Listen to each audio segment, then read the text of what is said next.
Hi everybody, Naomi here.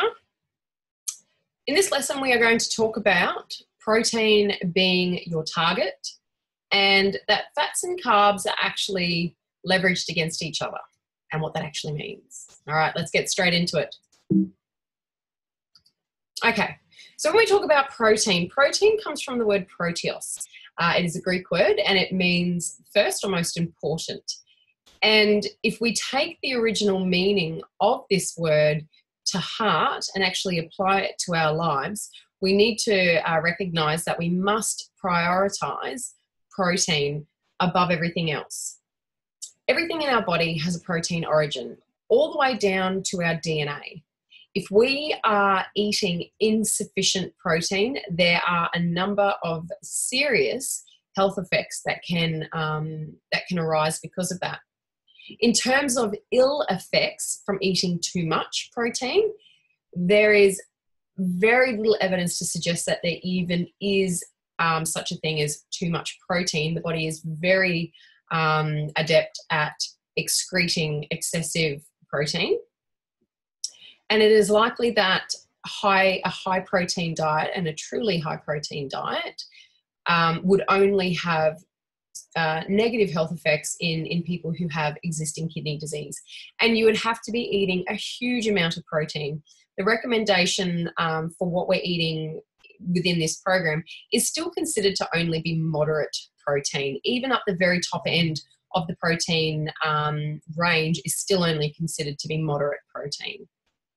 Now, protein is able to keep us full for long periods of time. And that's because of the way in which protein is structurally arranged. So we have 4 layers of proteins. You have the primary layer, which is all the amino acids in a chain, and it's called a polypeptide chain. And then what happens is it starts to ravel, and that becomes your secondary layer. From your secondary layer, it then starts to bend, and that becomes your tertiary layer, and then you go to your quaternary layer, and that's all level, and that's when they start to fold.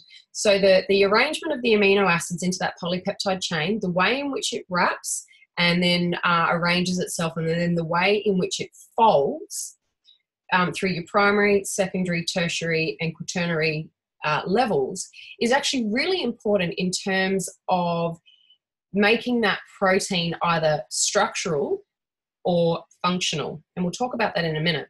But the way in which the protein is raveled is in fact a very important part of why it keeps you full for so long. So it is the bonds that connect the molecules together in our food. So it is the bonds connecting the glucose molecules together, the bond that's connecting all those amino acids together, and then even the bonds at if we go even further down. So if we look at, say, the bonds that are connecting the carbon and the hydrogen together, it is these bonds that, when they get broken down, that enables our body to utilize the energy within the food and use that throughout our bodies. So because the protein is all wrapped up, it's very difficult to get into those bonds. So it takes a bit of time for the hydrochloric acid to actually get into those bonds and to start denaturing the protein. And then the enzymes get to work as well and start to break down the protein molecule. So because that process just takes a bit of time, it means the protein then sits in our stomach for a longer period of time, and it actually makes us feel full for longer. So that's a really important characteristic of protein. It just makes us feel full for a longer period of time, and that's really good. Now, in terms of what makes up a protein, I've talked about the words amino acids. Amino acids are just the smallest parts of the protein. They're connected in a sequential order, and the sequential order is very important because whatever order they're in produces a specific type of protein, and from that protein it's either structural or functional. Now, in terms of how many amino acids we have, there are 20 amino acids that we are able to utilize. We ingest and then we do something with them. We have 9 essential and 11 non-essential. So all that means is that 9 we need to obtain from our diet, our body is not able to synthesize them. Whereas the 11 that are non-essential, our body can take other substances and make the amino acids that we need from that, or make the proteins, sorry, not the amino acids, makes the proteins that we need from those other amino acids. Now, from a muscle building perspective, leucine is a very important amino acid. It is a branched chain amino acid, and it gets a lot of attention in the supplement world. But what we now know is that from a supplement perspective, your BCAA supplements or your branched chain amino acid supplements are really an expensive waste of money. If you want to get the most out of your BCAAs, the best way to obtain them is in a whole food. So you either get some chicken or some eggs or some dairy. That will give you, so meat and animal products will give you the leucine that you need. Otherwise, you could use whey protein. Whey protein has been found to be far superior to BCAA supplementation. Now, I talked about structural or functional protein. So a structural protein is the proteins that we find in our muscles, in our bones, our hair. They provide structure to our body. Functional proteins are the ones that are going around and performing specific functions. So as an example, hemoglobin is a protein in our blood, and it is responsible for holding on to oxygen. So it has a high affinity for oxygen, and it transports oxygen throughout the body. So hemoglobin is a wonderful protein. Antibodies. Our immune system makes antibodies. So when we get an infection, when we become unwell, our body produces antibodies to fight off that illness, and it needs protein to produce these antibodies. So this is why a low protein diet can be particularly problematic for us. Our immune system does not function particularly well with insufficient protein. Now, what's interesting about protein is, now this is a theory that has been put forward by Dr. Ted Naiman. He is on Facebook, social media, website under Burn Fat, Not Sugar. He's amazing. He's a very smart man, obviously a doctor. He's a GP off the top of my head. But his whole theory is along the lines of the current dietary guidelines are insufficient in protein. So at the moment, we're told to eat 0.8 grams per kilo of body weight per day. It is incredibly unlikely that that is sufficient protein even for sedentary individuals. And I'll talk about that more in just a moment. But what he's put forward is this idea that when you eat insufficient protein, what that does is your body it needs a certain amount. Your body just can't make amino acids. It actually has to get, as I said, we've got those 9 essential amino acids. It must get them in a dietary form. Now, if you don't get sufficient protein in your diet, what your body does is it's going to try and get you to consume more protein. And the best way to make you consume more protein is to make you hungry. So the brain takes over, tells you that you're hungry, and you start eating more food to try and make up the protein deficit. Unfortunately, what ends up happening is that because of the food availability to us currently is mostly carbohydrate. Like if you go into Coles, Woolies or whatnot, most of the food available to us is carbohydrate based foods, and a lot of it is processed, refined garbage. And when we go in there, we tend to, reach for something easy and convenient. So it's highly processed, very high in carbohydrate, and still not that high in protein. And we have to eat a lot of this carbohydrate-laden food to get sufficient amounts of protein. So therefore, what we'll find is that eating a low protein diet, not meeting your protein requirements, means that you're going to become hungry. Your body's going to try and seek out that additional source of protein, and you're going to end up over-consuming in carbohydrate. Unfortunately, the foods that we tend to overconsume that are high in carbohydrate often end up being high in fat also. And later on throughout this program, I'll be talking about the hungry brain and the foods that cause us to overeat, and really ultimately what has led to this obesity epidemic.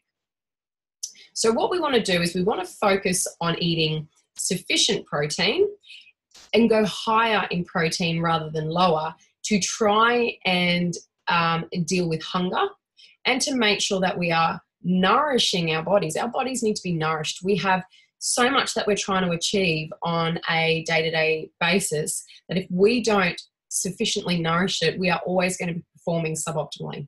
So it really is important to calculate your protein requirements and then try and meet that every single day. So there's another thing. We've got the protein leverage hypothesis. So when your protein is low, your body increases your hunger to try and increase your protein requirements. And there's also the protein dilution hypothesis, which is basically the same thing. The current dietary guidelines are woefully insufficient in protein. People are just not eating enough protein. They're eating a lot of carbohydrate, insufficient protein, and so they end up overeating to try and meet their protein requirements. I think that this theory can also be applied to minerals or our micronutrients. Sorry, not just minerals, vitamins and minerals. When you are eating a diet that is insufficient in vitamins and minerals, I think the body does the same thing. It triggers your hunger. It makes you continue to eat as you try to meet your micronutrient requirements for your body to function. You can get your macros any which way. So your macronutrients are carbohydrate, protein, and fat. Macro meaning large. So we eat most carbs, protein, and fat. It's much harder to get your micronutrient profile correct because this comes from fresh food. You can't get the right amount of vitamins and minerals by eating a processed diet. You're just never going to meet it without taking a multivitamin. So if we focus in on eating a diet that is rich in micronutrients, rich in vitamins, and rich in minerals, we are going to eat a good diet. And I have the personal opinion that if you focus on your micronutrients, the macronutrients are secondary to that, and you will naturally start to eat the right macronutrients for you and for your requirements. So if you're not eating enough protein, if you're not eating enough foods that are high in vitamins and minerals, your brain sets off a response. It makes you hungry. It makes you overeat to try and meet these requirements. So focus on your protein, and with real protein, you're going to get a huge whack of vitamins and minerals. And they're going to be bioavailable as well, so your body's going to be able to absorb that really easily. All right, so this is where it gets interesting. Please bear with me as I talk about the current guidelines. At the moment, the current guidelines are 0.8 grams per kilo of body weight per day. Now, I'd really like to point out here that that is actually not enough to ensure people don't lose lean mass. Even if you're sedentary, that is not enough to ensure you don't lose lean mass. And there was actually some research that looked at people who were sedentary, who were eating, 1.5, 1.6 grams per kilo of body weight per day protein, and they actually started to gain lean mass. They were gaining lean mass even though they were sedentary. So their body started to build lean mass despite not despite not exercising, just because their protein ingestion was so much higher. So this 0.8 grams is just a terrible, terrible recommendation.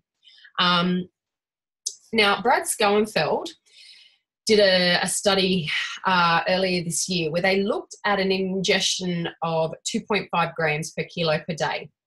And what they found with this high protein group who were at 2.5 was that they all gained lean mass. Now that's interesting. At 2.5, they all gained lean mass. Now they had a low protein group, which was a 0.9 grams. Now that is still over, the current dietary guidelines, so 0.9 grams. But if you have a look here, there was this group of people here who were actually losing lean mass. Losing lean mass is a disaster. I don't know if I can stress this enough. This is why women going into their middle ages going into middle age rather, not into the Middle Ages, we don't want to go back that far, but women going into their middle age have so many problems. They have been sedentary for so many years, under eating protein for so many years, that their metabolism has just, taken a dive. Their body is working so slowly, they do not have anywhere near the amount of lean mass that they have. Their fat mass to lean mass ratio is completely skewed. So then when they're eating not a lot, they're still gaining weight. And this is the problem. Low protein, losing lean mass, total disaster.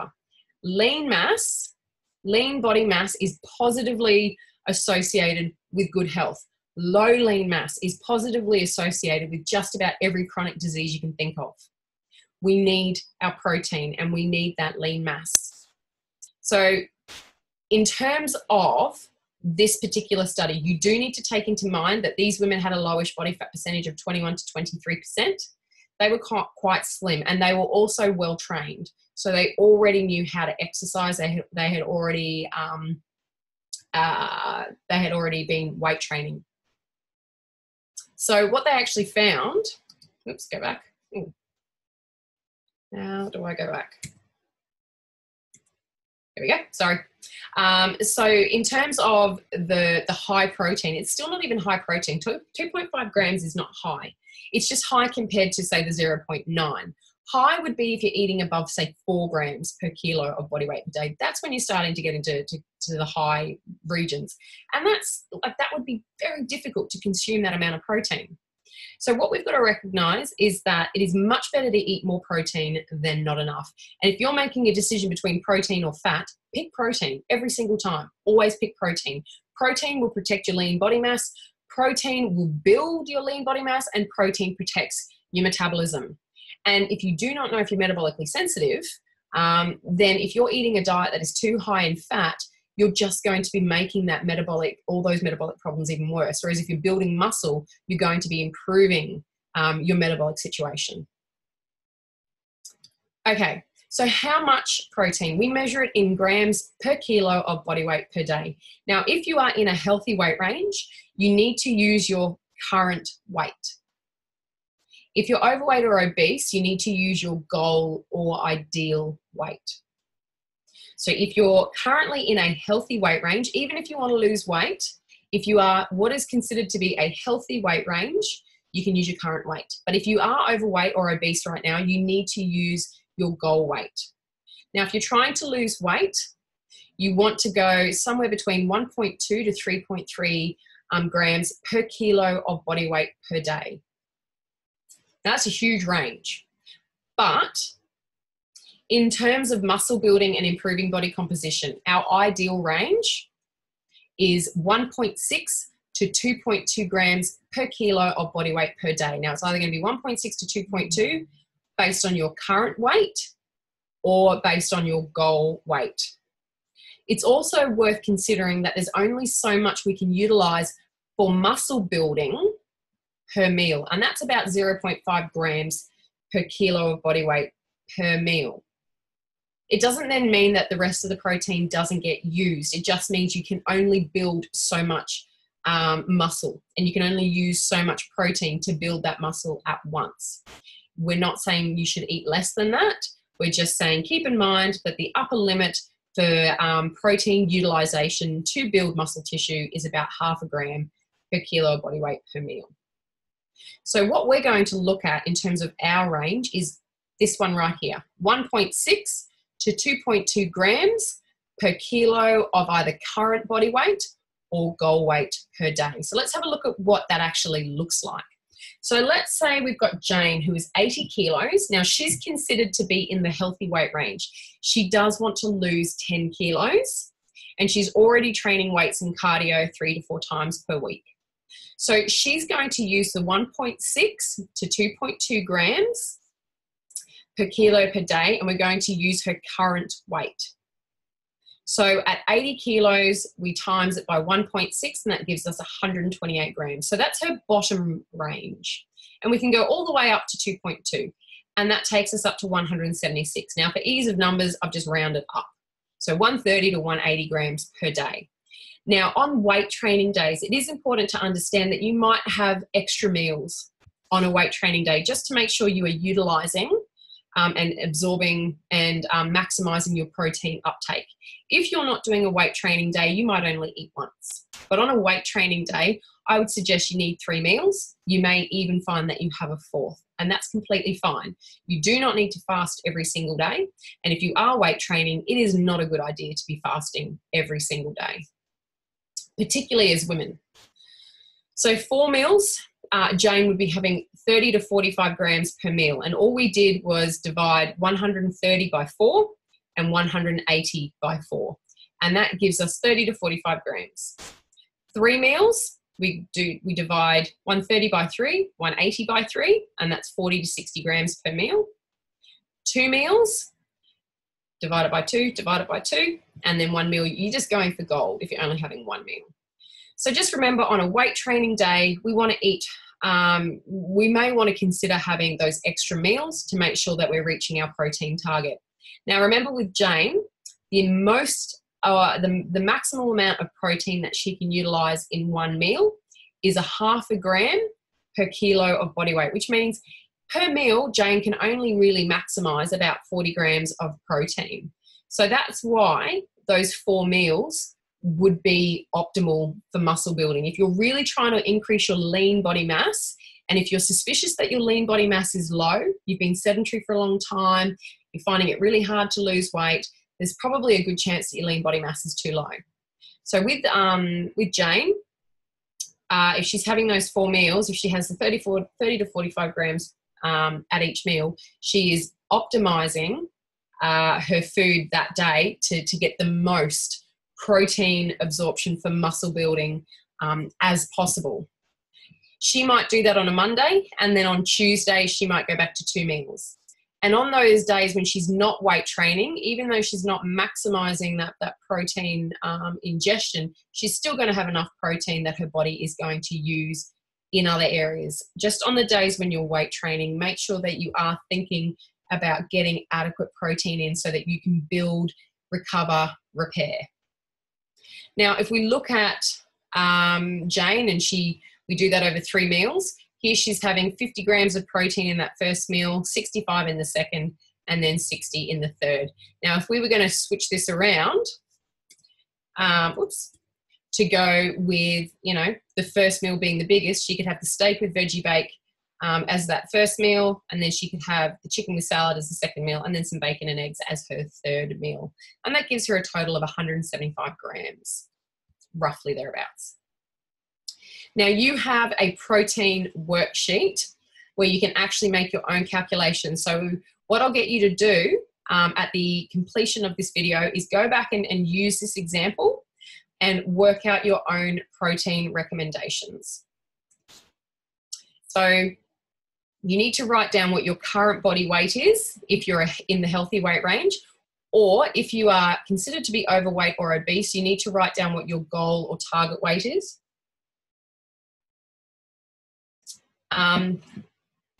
To start with, you can make the numbers a little easier by just going 1.5 to 2 grams. However, you can go 1.6 to 2.2.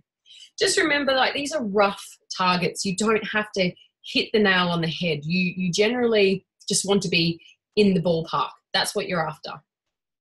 So with the 4 meals, you do your daily target divided by 4. 3 meals, daily target by 3. 2 meals, daily target divided by 2. Okay? So you can use the 1.5 to 2 grams as an easier sum. Otherwise, use 1.6 to 2.2 grams. So what's important to understand is that when you have your protein really does matter on weight training days. It doesn't matter on days when you're not exercising. And when you're doing cardio, you can do cardio in a fasted state. And once you finish your cardio, you can continue to fast. That's not a problem. But protein does need to be consumed to optimize the muscle building process. You need to consume your protein 3 to 4 hours, both pre and post training. Okay, so we want to do it before and after. And I've not finished my sentence here. I will fix this up. If this is not possible, you want to ensure, so if it's not possible to eat before training, so if you go to training early in the morning, what you want to do is just make sure that post-training you do get your protein in as soon as you can. The metabolic window is really not very small. It's quite big. So you've really got quite a few hours to ingest that protein. But just have something protein heavy as soon as you can after training. The reason why I harp on and on about protein is that it's necessary for the repair and synthesis of muscle tissue. It's really important in the recovery process. So if you want to recover well and get back to training quickly, get rid of the, hopefully get rid of some of that soreness, protein is really important in that process. It's what the muscles literally need to build. It's really important in terms of stimulating a very powerful muscle building pathway called the mTOR. Now, what's interesting, I talked about leucine before, which is a branched chain amino acid. It's likely that leucine does most of the work in terms of stimulating this pathway, but insulin is also very important in stimulating this muscle building pathway. And this is part of the reason why your type 2 diabetics have so much muscle loss. Because they're insulin resistant, they're not getting the effects of insulin on the mTOR pathway. So the insulin resistance effectively makes it like insulin isn't actually even there. So from a mTOR pathway stimulation situation, so the mTOR pathway is not being stimulated by this insulin because of the insulin resistance. And so your type 2 diabetics tend to lose a lot of muscle. And so they have to have a much higher protein intake than, say, the average person. Now, it goes back to making sure we're eating enough leucine, but you don't want to go and get a branched chain amino acid supplementation or the BCAA. They are a waste of money. You want to use a protein powder. Whey protein has been shown to be the best choice in terms of stimulating this process, getting enough leucine or whatnot. And then from another, otherwise, if you don't want to go the protein powder, you could just eat any animal product or chicken, fish, whatnot. They're a really good source of leucine. I've just got some protein sources in there for you, so you can refer back to this at any point you would like to. Okay, so hopefully you've now got a really good understanding of protein and how it is the most important thing to calculate every single day and then build your meal around it. From here, it's important to understand that fats and carbs are actually leveraged against each other. If you're going to go a low-fat diet, your carbs will go up. If you're going to go a low-carb diet, your fats go up. And that's just what they do. It's like a seesaw. So on a day when your carbohydrate goes up, just bring your fats down a little bit. And if your fats are really, really high, make sure you keep your carbohydrate nice and low. If you end up in a situation of high carb, high fat, this is where we get into a problem. This is where we start to gain weight. And again, I'm going to talk about it later when we get into the hungry brain. But this is where a lot of our problems have arisen in terms of the obesity epidemic. A lot of fat, a lot of carbohydrate being consumed together have led to all sorts of significant health issues. Now, here's something interesting, is that you can actually cycle between low carb and high carb, and that's called carbohydrate cycling. And it's probably something that I do myself. It's not probably, it is something that I do myself. And I don't ever eat high carb. So I consider high carb to be sort of in the 350 plus realm. My carbohydrate is probably at most around 150 grams. And that would be in the form of potato, sweet potato, and my, if I have some fruit, it brings my carbohydrate up. Some days I'm under 50 grams, some days I'm up around 150. So I would have a low carbohydrate day around that sort of 50 grams and then a higher carbohydrate day around 150 grams. And I tend to just cycle through that. On days when I'm weight training, I tend to have higher carbs. I feel better. I train harder when I'm in that higher carb zone. I don't think you need to get up to 250, 300, 350 plus. I think that's ridiculous. And you certainly don't need any grain. You don't need bread, rice, pasta. You can absolutely get all the carbohydrate you need from veggies. You can also cycle between higher and lower fat, and that's just called energy cycling. These strategies have been employed by bodybuilders and body sculptors for decades. We know they work, they're very effective, and we utilize this sort of energy cycling in our nutrition boot camp, where we've got the higher and lower energy days. And this is something that you can play around with yourself. And it's very simple to do this. If you want to have a lower carb day, just stick with low carb veggies and you're going to nail it. If you want to have a higher carb day, include things like potato and sweet potato. Done. And a bit of fruit. If you want an energy cycle, stick with lean sources of protein and avoid dairy. Pretty much done. If you want to have a higher fat day, just go back to your fattier sources of protein. So things like you might have pork belly, you might have some salmon, you might have some dairy, and that's going to bring you up in a higher fat zone. And you can move between these all the time. I just tend to find that we do these things quite naturally anyway.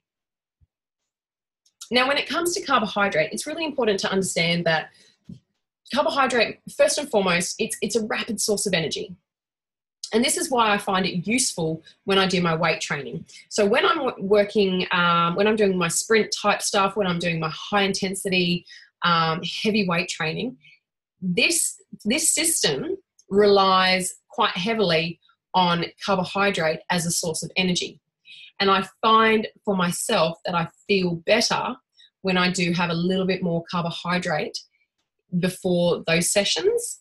That's me though. I know plenty of people who are strict keto and they absolutely smash out the weights.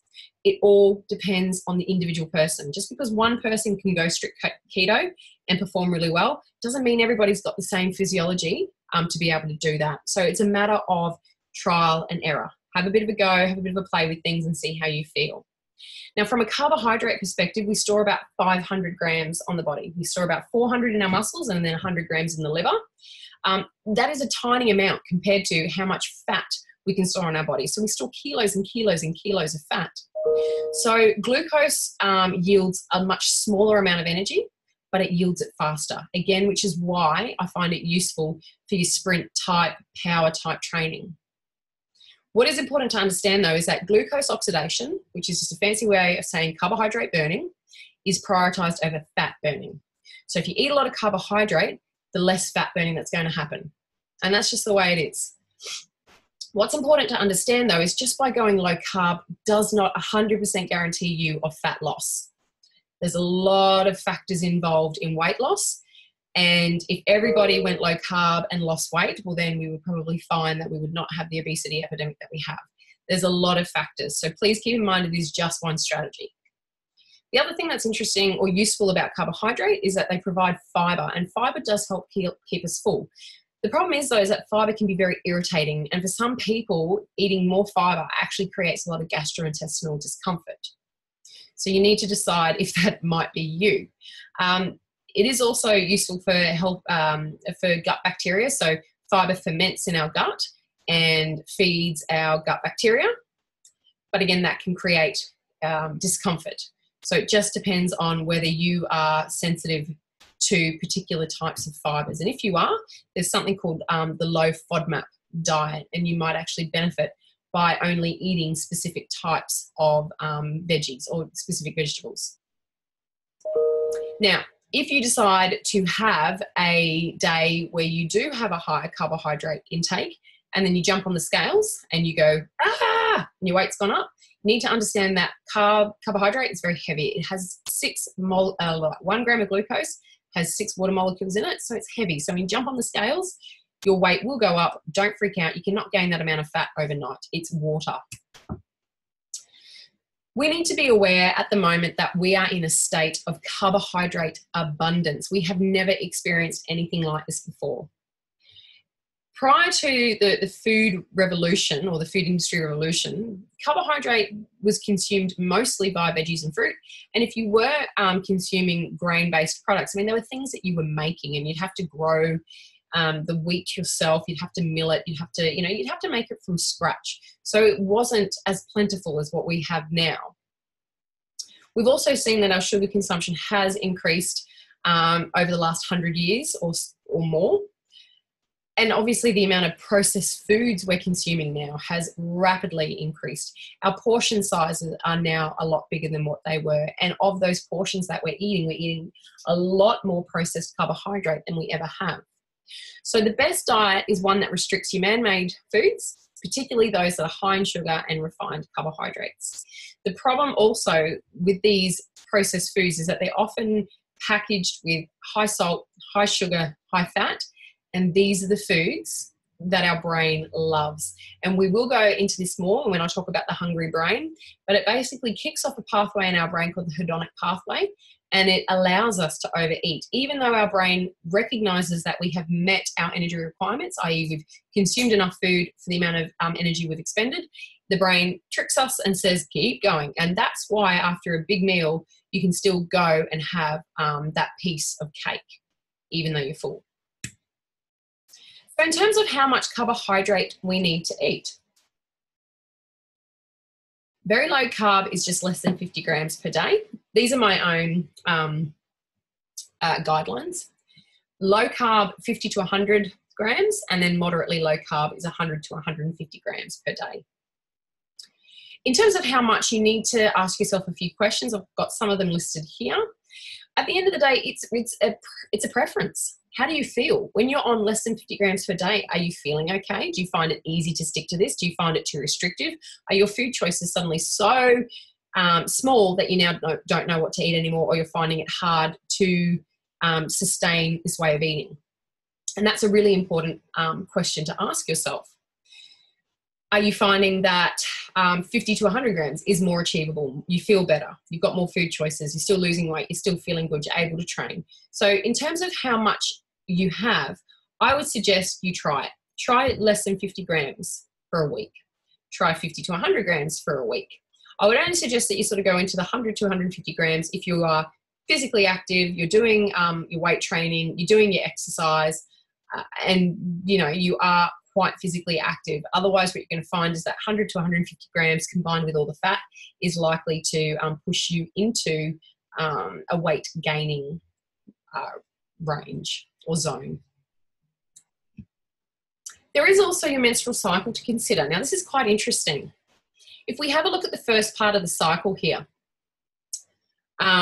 so the first part of the cycle is up to day 14. At day 14, we ovulate thereabouts. This is called the follicular phase, and the second part of the stage is called the luteal phase. During the follicular phase, you're getting this increasing amount of estrogen, and this is really important because estrogen is really great for building muscle. It also sensitizes leptin in your brain. Leptin is your hormone produced by your fat cells that tells you you've got adequate fat on your body and you don't need to eat. Leptin is a very important hormone with making us feel full. So estrogen's role is it sensitizes leptin in our brain. It makes us feel full. So you are going to be the least hungry at this point, the most capable of building muscle.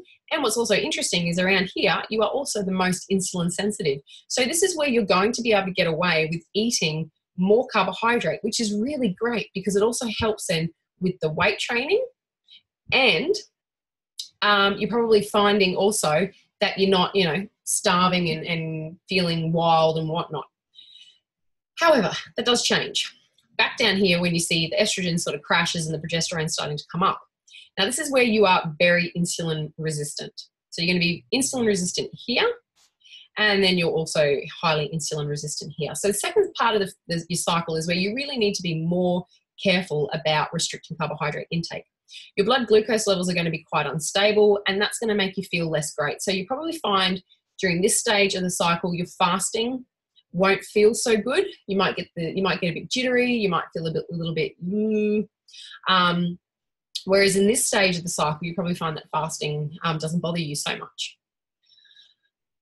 Around this point, you're also going to be craving high-calorie foods. You might be a bit moody because your dopamine and serotonin are quite low. So it's a good idea at this point to have some really healthy, yummy treats on hand. So some dark chocolate, some berries, some beautiful double dollop cream, things like that.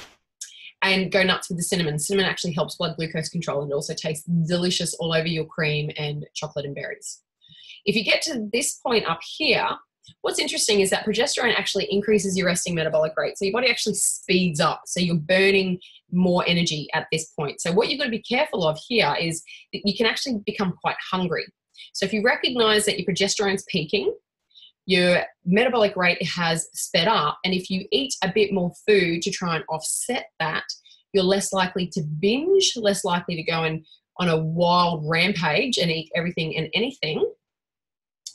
So the best defense is a good offense. So be ready for it. You probably also find at this point that your sleep's not great. So you might want to, again, be ready for that and have any kind of sleep aids ready. So think about your magnesium, think about your screen time, not getting, too worked up right before bedtime, thinking about, when you do start to recognize you're getting those sleep signals, getting to bed quickly, not pushing past and then getting a second wind. Don't drink too much water before bed so that you end up needing to pee all the time. and just be careful about your caffeine intake. So if you recognize where you are in your cycle, you can actually manipulate your cycle for training and food. So you can get away with more carbs here. You're not going to be able to get away with more carbs as much over here. Here is where you really want to try and go for gold with your strength training. Over here, you're not going to be as effective. You're probably going to try and find training really quite difficult around here and probably not so great here. So just be mindful, you might have a few really rough days in the luteal phase. And on those days when you're just not training well, pick something else to do. Change what it is on your program. Go for a walk. Go and do yoga or Pilates or whatnot. Or even just skip the session and try again the next day. So I hope that helps. I've just listed some low carbohydrate veggies and fruits here for you. This list is absolutely not exhaustive, so keep that in mind. All right, one thing also to note is there is essential fatty acids and there is also essential amino acids. There is no such thing as an essential carbohydrate. In fact, the dietary recommendation, what the amount of carbohydrate we need for life is actually 0 grams. We can survive on 0 grams of carbohydrate. I just want you to think about that because it makes us understand what we should be prioritizing. We should not be prioritizing carbohydrate. We should actually be prioritizing protein, number one, then the fat, and then we use some carbohydrate in the mix. And our dietary guidelines are completely, all over the shop when it comes to that. So we actually do have essential fatty acids. We've got our omega-6 fatty acids and we've also got our omega-3 fatty acids. So the omega-6 fatty acids, we've got linoleic acid, and then we've got linolenic acid or alpha-linolenic acid. Now, the omega-6 gets a bit of a bad rap because it's pro-inflammatory. Let me just start out by saying that if we did not have inflammation in our body, we would run into strife very, very quickly. Inflammation is a very important process. When we get sick, the inflammation is important in terms of dealing with that infection. The inflammation is important for killing off the pathogen or preventing it from reproducing. And we use that inflammatory process to be able to deliver immune cells to wherever the infection is. So inflammation, very, very good. Chronic inflammation, not so good. And that's what we need to deal with. We don't want chronic inflammation. Chronic inflammation comes about by the overconsumption of these vegetable oils. We don't want to be eating them. Canola oil, safflower oil, sunflower oil. These are the ones that are creating this chronic inflammation. We want, in terms of fats, coconut oil, butter, lard, ghee, olive oil, those sorts of things. In terms of the arachidonic acid, that is the inflammatory, that's the substance that everyone worries about in terms of inflammation. If you cut out all the vegetable oils just by eating your meat, poultry and eggs, which does have arachidonic acid in it, you are not going to have this inflammation overload. You're going to be having the right amount of omega-6 compared to how much omega-3 you need. The ratio between omega-3 and omega-6 needs to be closer. Currently, we're having about somewhere in the vicinity of about 18 omega-6 to 1 omega-3. And it needs to be more like maybe 4 omega-6 to 1 omega-3 or 4 omega-3 to 1 omega-6. So the ratio needs to be much closer together. So if you cut out all those oils and all the foods that contain those oils, then you're going to start restoring that ratio. And if you focus on consuming more omega-3, and I wouldn't try and get your omega-3 up this end because the conversion from the alpha-linolenic acid into your EPA and DHA is minuscule. You want to go here. This is what you want. You want to go straight to the EPA. Go for your fatty fish. That's the best way to get your omega-3. These guys, not efficient. This, very efficient. So if you eat meat, poultry, eggs, and then your fish, you're going to get the right amount of omega-3 to omega-6. Okay, so you're going to be in that sweet spot of inflammation and anti-inflammation. So the omega-3s are anti-inflammatory.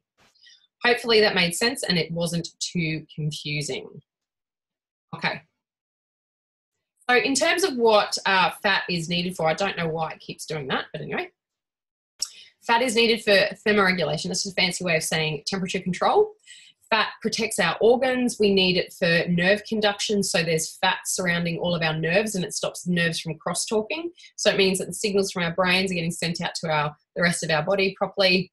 We need them for hormones. We need them for neurological health. We need our fats to absorb nutrients. So vitamin A, E, D, and K are all fat-soluble vitamins. So without an adequate amount of dietary fat, they're not going to be absorbed into our body effectively. The other thing about fat is that it delays gastric emptying, which just means it slows the movement of food out of our stomach into our small intestine. So if we look at, say, a meal that has some fats in it, some healthy fats, has a good amount of protein and some fiber, you've actually got a meal that is going to keep you full for a long period of time. And that's the goal. We don't want to be eating every few hours. Number one, if you're eating every few hours, there's a really good chance that you're going to overeat. There's a good chance that you're going to be taxing your insulin. And it's just a pain in the backside. One of the best ways of eating this way is that you don't have to eat all the time. And that's something that I love. It is so important to understand, though, that when we follow LCHF or low carb healthy fat, you can't just have as much fat as you like. There is an upper limit. We all have a level of carbohydrate tolerance. We also all have a level of fat tolerance. Some people can get away with eating more fat. Other people cannot. We have to be very careful. When we are metabolically deranged, and what that means is that our insulin is too high, our blood pressure might be too high, our blood lipids are too high, our waist circumference is too high. When we're in that state, our body actually starts putting fat on our body. It's trying to protect us from the effects of the high blood pressure and the high insulin and the high blood glucose and the dyslipidemia. Our body's trying to protect us. So it starts getting all this extra fat and shoving it onto your body as adipose. It's trying to stop you from dying. So when you're trying to lose weight, what you've got to consider first and foremost is your metabolic health. If your blood pressure's too high, your blood lipids, your HDL and LDL are wrong, your triglycerides are too high, if your insulin's too high, we have to try and deal with these things first, because you want to be metabolically healthy, because that's going to promote weight loss. Otherwise, your body's going to hang on to that fat, thinking that there's still all of this metabolic danger. And the wonderful thing about LCHF is that it actually does improve your metabolic health. So if you stick with low carb, healthy fat, you are going to see those metabolic benefits. But just be mindful that you do want to focus on your protein rather than focusing on your dietary or consuming more fat. And it is also worthwhile considering that on your body, we have kilos and kilos of fat. No matter how slim you are, you have kilos of fat. And what we want to try and do is encourage our body to eat its own fat. And the way to do that is to not put too much fat into our body. If you're putting a lot of dietary fat into your body, you're going to have to burn through all that dietary fat first before you can start using your own body stores. We want to use your body stores. So restrict dietary fat while you're trying to lose weight. And I'm not saying go low fat. I'm just saying don't go on a fat free-for-all. Okay, so how much we need is so individual. For some people, they can have as little as 40 grams of fat per day and be completely healthy. I sit probably between about 100 to 120 grams of fat per day. I don't calculate that closely. You know, for some it can be even higher than 200 grams. It just depends. What I would do is if you're going to calculate, I would start it at your body weight. So if you weigh 80 kilos, start with 80 grams and see how you feel. Be mindful that 1 gram per kilo per day is pretty much the absolute bottom that I would be starting at. So you're probably going to have to up that a little bit. So that would be considered to be a lower fat day. So if I was only eating 60 grams of fat per day, that would probably make me pretty hungry. I'm up more around 2 grams per kilo per day. But to start off with, we're going to eat the fat that comes with the protein that we eat. So eggs, meat, poultry, seafood. We're going to cook in some fat, start off with about a tablespoon, and then add a little bit to the veggies that you're having. I would not be having bulletproof coffee until you know you're metabolically healthy, and also until you've lost the weight that you want. And I would start lower and then gradually build my way up until you find that spot where you're having enough that you're not hungry, but you are still losing weight. And that's really what we're trying to achieve, is we're trying to make sure that you're not hungry. No one should be hungry. You should be eating enough so you're satisfied. You should be eating enough so that you can train properly, be functional, perform day-to-day tasks and not be hungry and feeling tired and fatigued. But then also not eating so much fat that you're then not losing the weight that you want to. And these are our fat sources. Okay, guys, that is it from me. I hope that helped. If you do have any questions, please make sure you let me know. Don't forget to complete your protein handout and calculate your own personal protein requirements. And with that, I will leave you there.